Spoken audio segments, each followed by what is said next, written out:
तो हेलो दोस्तों, केना छी अहाँ सब। अहाँ सबके स्वागत करै छी एक और नया वीडियो में। तो आइ अहाँ सबके देखाबऽ जा रहल छी कोजगरा के विधि विधान सब केहन होइ छै, केना होइ छै। तो देखियो कते लोग सब आयल छै, आइ कोजगरा छै तो एते लोग सब आयल छै।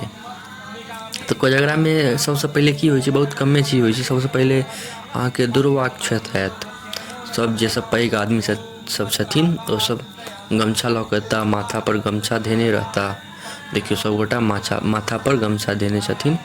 आ दुर्वाक्षत मंत्र पढ़ल जाइ छै। हम देखते हुए वीडियो में सुनते हुए मंत्र पढ़ै छै सब। मंत्र पढ़ला के बाद लड़का के देह पर एना छीट दै छै दुर्वाक्षत। ओहिके बाद सब बैस रहै छै, उठ के फिर चलि जाइ छै। एतबी छोट सी अथी छै। ओकर बाद भऽ गेलै दुर्वाक्षत के कहानी समाप्त। ओहिके बाद अपना से आगाँ बढ़बै तो एहिके बाद आयत देखियो चुमाओन के। तो सब गोटा आबि गेल छथिन चुमाओन करऽ। तो एहिमे कम से कम 5 गो हुअ के चाही, नहीं तो 7 गो, जते ज़्यादा भऽ सके, लेकिन कम से कम 5 गो हमरा हिसाब से हुअ के चाही। तो 5 गो महिला चुमाओन करथिन, जे मतलब पैघ हेथिन सब। 5 गो आदमी चुमाओन करथिन। तो देख लियो अहाँ सब, बहुत आसान छै। आ बहुत कोजगरा में बहुत कमे विधि विधान होइ छै, खाली नाम के लिए छै बहुत पैघ। कोजगरा ओना मिथिला के बहुत पैघ मानल जाइ छै। बहुत बढ़िया पाबनि होइ छै। मेन मखान भोज सब होइ छै। ई विधि विधान के तो बहुत कम, बहुत हल्का छै। देखियो चुमाओन करऽ के अहाँ सब विधि, आ गीतो सब सुनैते हैब, देख रहल छियै। हम कम बाजि रहल छी कियाकि अहाँ सब कनि गीतो सब सुनि लिअ, जे बुझि जेबै जे कोन कोन गीतो होइ छै और कोजगरा से जुड़ल की सब होइ छै। देखियो चुमाओन भऽ गेलै, मतलब ई वाला जे ई सब जे हाथ से करै छलखिन, पैर पर माथा पर।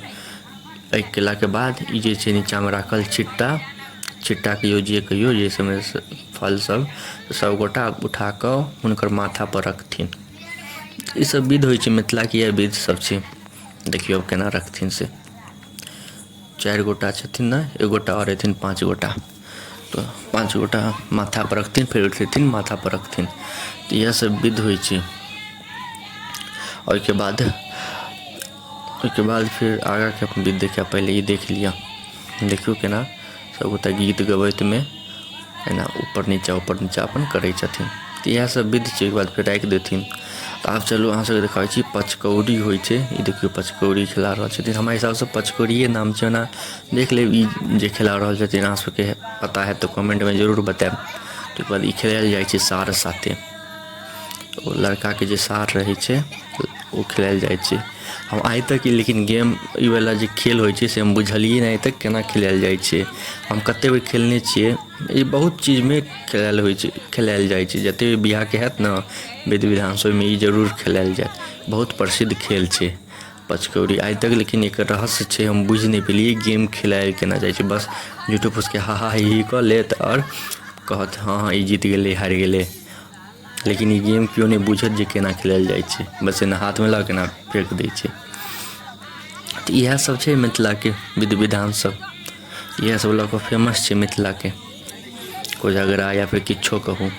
तो हमहूँ खूब खेलने छियै। बहन सबके शादी भेल रहै, चचेरी बहन सबके, तो देखने रहिए। तो बताएब अहाँ के केहन लागल हमर वीडियो। एनाही हम अहाँ सबसे जुड़ल, हम कोजगरा के या फिर मिथिला से जे भी जुड़ल वीडियो है हम जरूर एनाही अपलोड करैत रहब।